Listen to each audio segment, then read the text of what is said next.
So in the last video, I was speaking about how my relationship with the Edgar Cayce material, which I'd gradually been led to, was setting me up to be willing to at least listen to the idea that the source of truth might come from what's called channeled material. Again, a big transition for me, not something I easily accept or even consider, but I'm willing to pursue the truth wherever I think it's leading, and this is where it's leading for me. My relationship with A Course in Miracles begins at a friend's celebration of the high holidays for his family, which is Jewish. I'm not Jewish in background, but many of my closest friends are growing up in Lexington, Mass. And so I was really honored to be invited to dinner for the high holidays, Yom Kippur, and Rosh Hashanah. To be honest, I don't remember which one it was at the time, but this friend of mine had I'm about 25, and he had a sister who was, well, it was November of 1987, so yeah, I was 25. And he had a cousin who lived in New York City, which first of all is pretty cool. And she was single, and she's pretty. She's blonde and pretty and kind of a go-getter and just an attractive woman. And I like talking to attractive women who are interesting. And she would come to these family parties too, so I was kind of looking forward to seeing her again. And she also always had something interesting to talk about, making it even more interesting and more looking forward to seeing her. So she's at the party and interested to know what she has to say. And she starts talking about the latest thing she's discovered is something called A Course in Miracles. I'd never heard of it. I think she said it was in Time magazine, an article on it. Now, I come from a background of Christianity, though we haven't been churchgoers for a long time. But for me, Jesus is not just a historical figure. Jesus is, I'm a believer. I'm a believer in the sacredness of him and his teachings. And you know, he's a very, very important guy to me and obviously to much of the world. But she starts saying that, yeah, the Course is meant to be, actually, it's this amazing text, this amazing thing. She's never seen anything like it. It's written in iambic pentameter. It's 1,200 pages or something. And there's a workbook and there's a text. And she says, and it claims to be the new teachings of Jesus Christ. Well, I'm really activated by this. I don't like it. I find it blasphemous, and I find it bullshit, too. And so I'm politely talk, and we have the rest of the night and so on. And then I realized, I was far enough in my spiritual journey at the time to realize that, well, I've judged something. And my definition of judgment is not, the sky's blue. That's a discernment. My definition of judgment is this resolute feeling, the sky shouldn't be blue, right? So I had a resolute feeling, the Course in Miracles shouldn't be claiming to be from Jesus. And I'd realized by that point in my spiritual journey that the way the universe is arranged is that if you judge something, and Jesus said this even, judge not that you not be judged. It says, when you judge something, you will have to encounter it again in your path and find a place where you can get past the judgment. That's just the way the world works. Worth knowing. So a couple days later, I'm in Harvard Square in Cambridge, Mass. And there's a little, I think it's called the Purple Doors. It's a little bookstore down these steps across from the Charles Hotel. It's not there anymore. It's a spiritual metaphysical bookstore. So I go, why don't we'll go in. I'm looking around, and sure enough, there's A Course in Miracles on the shelf. So I've shared that the way that I used to go about things was kind of taking my little intellectual tentacles as best as I could get them going, and to wrap around something, and if I could find a flaw, then that saved me time because I could just dismiss that as a source of potential truth and move on my way to the next thing. So because of my prejudgment of Course in Miracles, I expected to find this trite, obnoxious text and meaningless and just toss it out and go, ugh. But in all this time, it's been about 9 years now in my spiritual journey, there had been questions that hadn't been answered, that nothing really had begun to put a dent in. One of them was, what's the dynamic of romantic relationships that seems to be different from other kinds of relationships that can create such a sense of pain when they're misused? And I'd done a bit of that myself, so I'd felt that pain. And there are other questions too. Yeah, lots of big questions that still really nothing had answered yet. So I go and I think, I got to encounter this thing because I've judged it. Let's get it over with. So I go and open up A Course in Miracles. It was page 315 of the text, if I remember correctly. It might have been somewhere around there. And it starts talking about the dynamics of what it calls the special love relationship. That's a relationship in which you're joining with someone to try to get something from them. A greater sense of being special and valuable yourself because you're kind of linking on to their specialness. And I read this stuff and it starts hitting me right away like, God, that is just brilliant what's being said here. And what's basically being said is what I just said, that when you're trying to use someone to get something from them, oh, they're the special boy or the special girl in school, and if I date them, then hey, I'll be more special too. And there are many forms of this. And when you do that, it's not really loving. You're trying to get something from that being. And that's why it's so painful, or you get so angry when they leave to go to be with somebody else, maybe, because it feels like they're taking something essential away from you. So that's a very quick, simple summary of one of the ideas in the Course. The Course goes on to say a lot of other things, and I'm seeing this as I'm reading it. It has a view of the nature of the reality we're experiencing in this world, and a comprehensive philosophy that explains how love could be the creative power, which is what I just instinctively believe, and our experience of the world could be as it is, even so. You know, the best answers that I'm noticing to the questions of why do we suffer, what's the nature of reality, et cetera, the most profound and extraordinary things. And I'm trying at the same time to I'm just sitting there reading it in the storm, trying to wrap my tentacles around this thing. And I'm thinking, what is up with this book? This is so brilliant intellectually.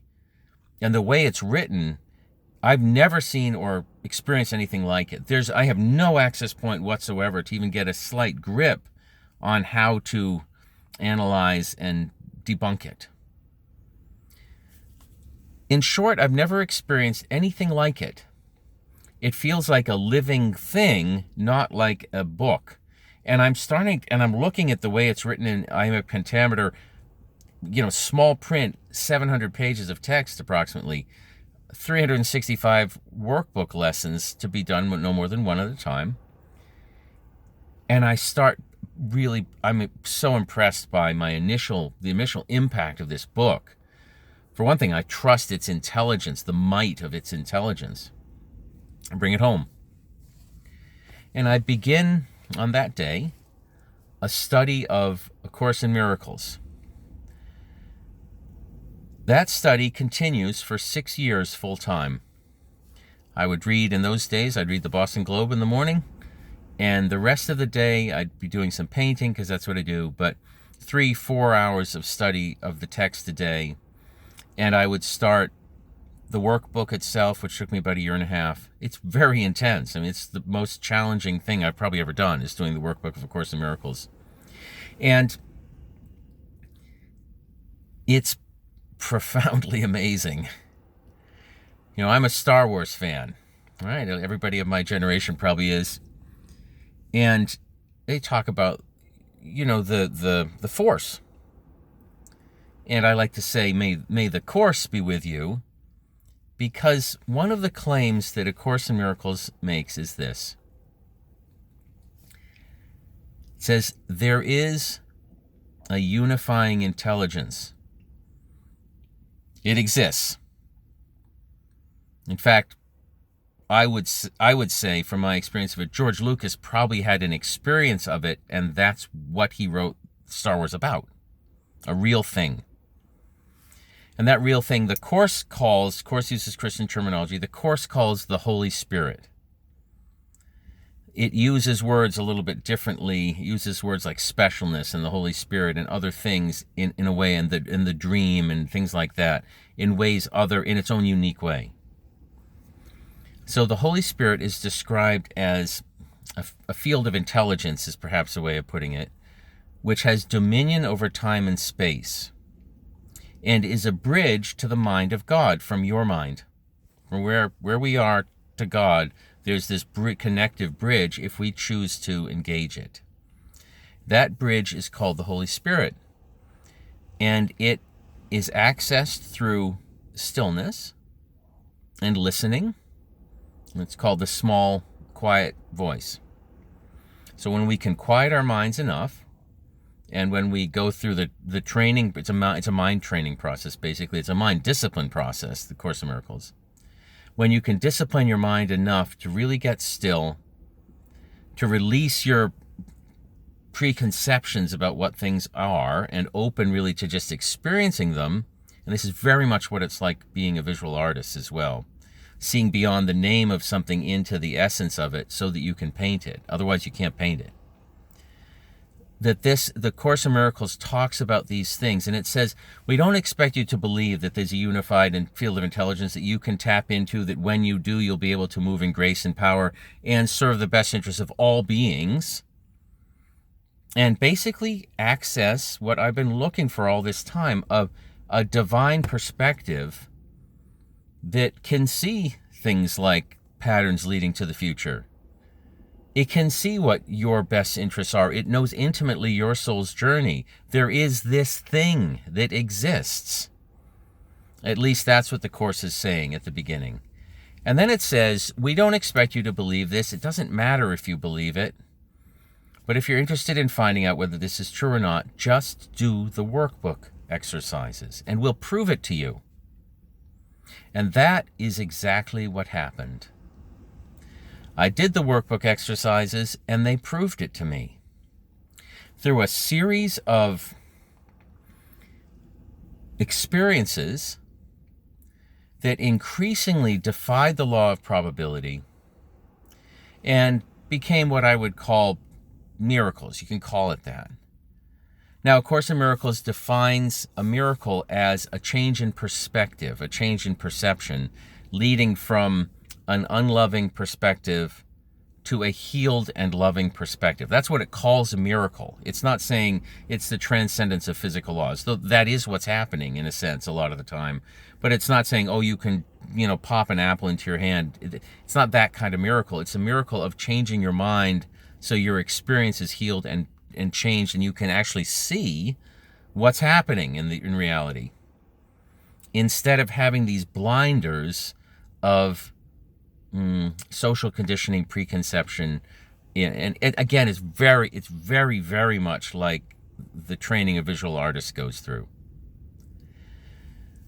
So just one quick example of my journey with A Course in Miracles. I'm at the beginning of my journey with the Course, and I'm trying to decide whether I even believe that this thing they're calling the Holy Spirit exists, and I'm trying to listen to it. So at the same time, I'm wondering if it exists, and I'm trying to listen to it. So, and I think I might have told this in one of the other videos, but excuse me, but it's kind of nice for the continuity of beginning relationship with the Course. So I'm struggling, I'm thinking, well, do I even believe, what is up with this? Do I even believe this? I'm doing the workbook lessons day by day.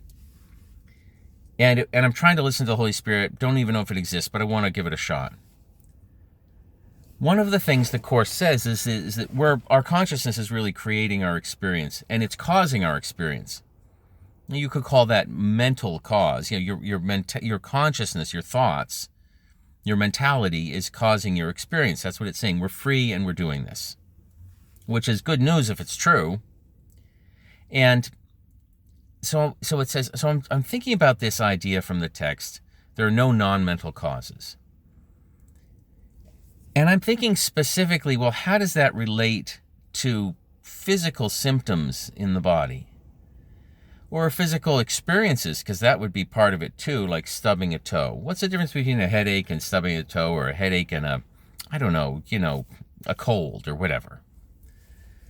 And I'm like, fine, there's no mental causes, but that's not very helpful in itself. Like, what thoughts go with what experiences? What thoughts are causing what types of experiences? And again, an emphasis on symptoms in the body is what I'm asking about. Driving in my car, and this little voice I'm trying to hear and listen to, I call it my little voice. It may sound odd, but that's what it is. And I hear this voice, and it's just like if you sit and go within and go, I imagine a red apple on a table, and you hear yourself saying it to yourself. It's like that, but it has a more solid and still quality. So it's like your own voice, but of a certain quality, of a character and quality. So I just hear quite like it's a voice not my own, though, is what it feels like. It's coming from a other source of wisdom, and it just comes in and just goes, stop the car. And I'm like, okay, well, maybe that's the Holy Spirit. So I stop the car and I look over and there's a bookstore. And I just ask this question, fine, there's no mental causes, but what thoughts go with what experiences, particularly physical symptoms?